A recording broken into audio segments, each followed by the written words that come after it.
नमस्कार श्रोते हो. तुम्ही ऐकत आहात प्रेमाची अनोखी कहाणी भाग 54. आता घरी आल्या होत्या. त्या आल्यापासून काही ना काही तयारी करत होत्या. एकदा का अदितीच्या घरी शगुन दिला त्यानंतर त्या लग्नाची तयारी करायला लागणार होत्या. त्यांचा उत्साह आणखी वाढला होता. कारण घरातील हे पहिलं लग्न होतं. म्हणून लग्न खूप धूमधाममध्ये करायचं होतं. घरात मोठी सून येणार होती. विक्रमचा संसार सुरू होणार होता. या विचारानेच त्या भारावून गेल्या होत्या. त्या दिवस रात्र दोघांच्या सुखी संसाराची कामना करत होत्या. आम्ही पाहतोय, हॉस्पिटलमधून आल्यापासून तुम्ही आराम करत नाही. जेव्हा पाहावं तेव्हा काम. डॅड, तुम्ही मांना काही बोलत का नाही? विक्रम आणि मिस्टर राठोड यांच्या रूममध्ये आला. आम्ही बोलायला बोलू, परंतु इथे आमचं ऐकतं कोण? सर्वांसमोर अगदी रुबाबात बोलणारे आम्ही फक्त तुमच्या समोर आमचं काही चालत नाही. मिस्टर राठोड हसत म्हणाले. थांबा तुम्ही. एकदा अदिती आल्या ना, मग पाहू त्या तुमचे किती ऐकतात. हसत विक्रमला म्हणाल्या. काय तुम्ही पण ना? आणि हे काय? हे सर्व दागिने आणि साडी का काढली आहे? विक्रमने बेडवर पडलेल्या साड्या व दागिने पाहून विचारलं. विसरलात तुम्ही? आपल्याला येत्या सोमवारी अदितीच्या घरी शगुन घेऊन जायचं आहे. आणि हो, आपण सर्व जाणार आहोत. तुमची जी काही कामं असतील ती काही दिवस बाजूला ठेवा. आपल्याला लग्नाची तयारी करायची आहे. म्हणाल्या. तुम्ही असे बोलत आहात जसं शगुन नाही, डायरेक्ट यांचं लग्न लावणार आहात. मिस्टर राठोड हसत म्हणाले. तसा विक्रमही हसला. आम्ही येताना अदिती यांची कुंडली घेऊन येणार आहोत. आपल्या घरचे पुजारी यांना सांगून याच महिन्याचा मुहूर्त काढणार आहोत. आम्हाला विक्रमचं लवकरात लग्न लावून द्यायचं आहे. म्हणाल्या. फक्त तुम्हालाच आमची काळजी आहे विक्रम मांना मिठी मारत म्हणाला. हो ना, फक्त ना. आमचं तर कोणी नावही घेत नाही. फक्त आमची शालू आहे, ज्यांना आमची काळजी आहे. मिस्टर राठोड म्हणाले. तशा आणि विक्रम हसले. आम्ही काय बोलतोय डॅड? शालूसाठी मुलगा तुम्हीच पहा. कारण आम्हाला नाही वाटत ती आमचं कोणाचं ऐकल. विक्रम म्हणाला. यांच्या लाडाने हट्टी झाली आहे ती. कधीच कोणाचं ऐकत नाही.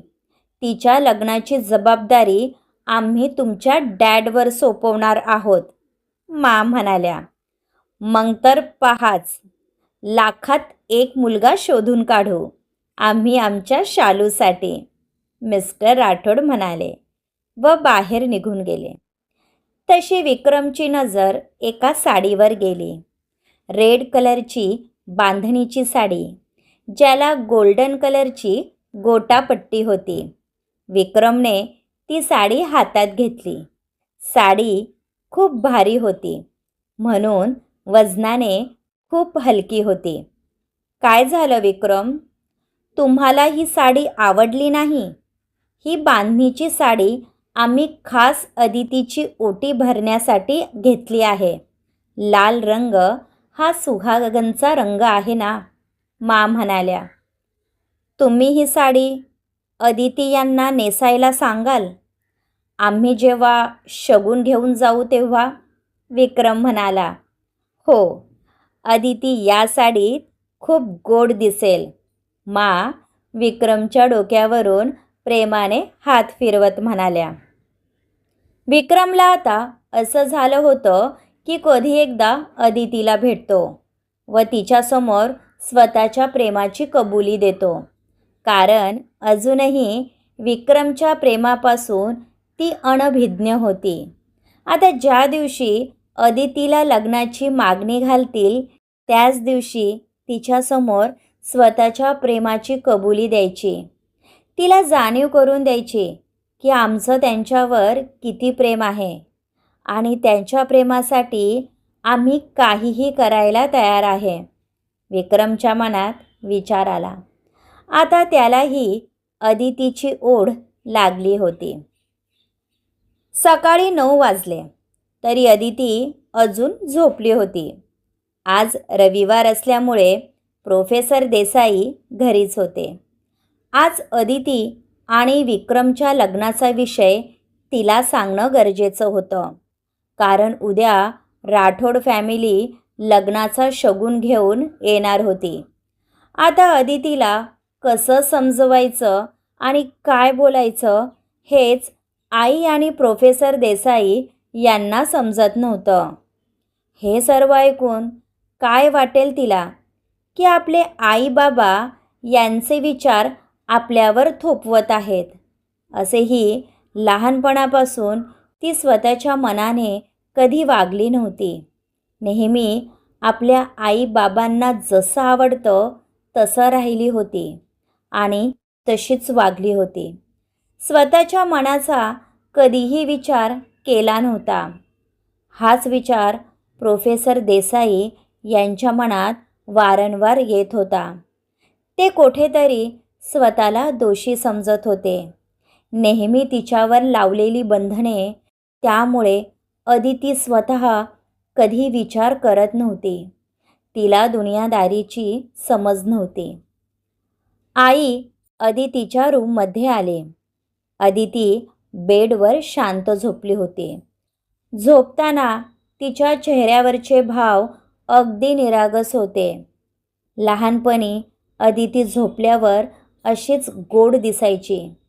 आईच्या मनात विचार आला. आई तिच्या जवळ गेली व तिच्या डोक्यावरून प्रेमाने हात फिरवला. तशी अदितीला जाग आली. तिने आईच्या मांडीवर डोकं ठेवलं आणि पुन्हा डोळे मिटले. उठायचं नाही, 9 वाजले. बाबा तुझी वाट पाहत आहे, आई म्हणाली. झोपू दे ना आई. असंही कॉलेज सुरू झाल्यावर कुठे मला झोपायला मिळणार, अदिती म्हणाली. तसा आईच्या मनात विचार आला. आता अदितीचं लग्न होणार. तिच्यावर जबाबदारी वाढणार. त्यात तिचं कॉलेज, घरातील कामं कसं मॅनेज करणार ती? त्यात तिला उशिरापर्यंत झोपायची सवय आहे. विक्रमच्या आई समजून घेतील ना माझ्या अदूला? आईच्या मनात विचार आला. तसे तिचे डोळे पाणावले. उठ अदू, तयार होऊन खाली ये, मी नाश्त्याचं पाहते, आई म्हणाली व डोळे पुसत बाहेर गेली. अदितीही उठली व फ्रेश होऊन हॉलमध्ये आली. तिने आज पीच कलरची सिंपल कुर्ती व त्यावर व्हाईट लेगिन्स घातली होती व व्हाईट ओढणी घेतली होती. गुड मॉर्निंग बाबा. आई नाश्ता दे ना, अदिती डायनिंग टेबलवर बसत म्हणाली. आईने तिला नाश्ता दिला. प्रोफेसर देसाई अजूनही शांत बसले होते. मी काय बोलते आई, आज रविवार आहे. आपण तिघे बाहेर जाऊयात फिरायला, नाहीतर एखादा मराठी मूव्ही पाहूयात, अदिती नाश्ता करत म्हणाली. अदू, आम्हाला तुझ्यासोबत महत्त्वाचं बोलायचं आहे, आई म्हणाली. हा बोल ना, अदिती म्हणाली. तू आधी नाश्ता कर, मग बोलू आपण, आई म्हणाली. अदितीला थोडं विचित्र वाटत होतं. आज आई बाबा नेहमीपेक्षा शांत व गंभीर वाटत होते. तिने नाश्ता संपवला व प्रोफेसर देसाई यांच्यासमोर खुर्चीवर बसली. आई ही प्रोफेसर देसाई यांच्या शेजारी सोफ्यावर बसली. काय ओ, बोलताय ना, आई म्हणाली. तसे प्रोफेसर देसाई यांची तंद्री भंग पावली. त्यांनी समोर पाहिलं तर अदिती बसली होती. तिच्या नजरेला नजर देण्याचं धाडस ते करू शकत नव्हते. काय झालं बाबा? तुम्ही असे शांत का? काही प्रॉब्लेम आहे का? अदितीने काळजीने विचारलं. तू विचारलं नाही अदू की मिसेस राठोड हॉस्पिटलमध्ये होत्या तेव्हा त्यांनी आपल्याला का बोलवलं होतं, तेही इतक्या तातडीने? प्रोफेसर म्हणाले. अरे हो, हा तर मी विचारही केला नाही. का बोलवलं होतं? तुम्हाला काही बोलल्या का त्या? अदिती म्हणाली.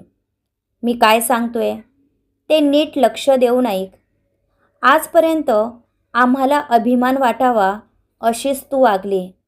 कधीही आमची मान खाली जाईल असं कोणतंच कृत्य तू केलं नाही. खरं तर तुझ्यासारखी मुलगी असण्याचा आम्हाला नेहमी अभिमान वाटतो, प्रोफेसर देसाई म्हणाले.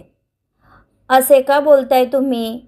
एक मुलगी म्हणून माझं ते कर्तव्य आहे आणि सर्व मुलीने आपल्या वडिलांचा मान राखायला हवा ना, अदिती म्हणाले. हो, पण आम्ही पालक म्हणून कुठेतरी कमी पडलो. तुझ्या कित्येक इच्छा आम्ही पूर्ण करू शकलो नसेल, पण तू कधीही तक्रार केली नाही की कधीही आमच्याकडे हट्ट केला नाही, प्रोफेसर म्हणाले. असे काय बोलताय बाबा? तुम्ही माझ्यावर जीवापाड प्रेम करतात. माझ्यासाठी तेच खूप आहे. मला पैशापेक्षा तुम्ही महत्त्वाचे आहात. तुमच्यासाठी मी वाटेल ते करेल, पण माझ्यामुळे तुमची मान खाली जाईल असं कृत्य मी कधीच करणार नाही, अदिती म्हणाली. मग ठीक आहे अदू, मला वचन दे. आज मी जे तुझ्याकडे मागेल ते तू मला देशील. जर तुला वाटत असेल की तुझ्या बाबाची मान शर्मेनी खाली झुकायला नको तर वचन दे मला, प्रोफेसर म्हणाले. तसे अदितीला टेन्शन आलं. काहीतरी नक्कीच झालं आहे हे तिला समजलं होतं, पण काय हेच समजत नव्हतं. ती तिच्या बाबांना नाही बोलू शकत नव्हती की त्यांना काही प्रश्न विचारू शकत नव्हती, परंतु आतून ती खूप घाबरली होती.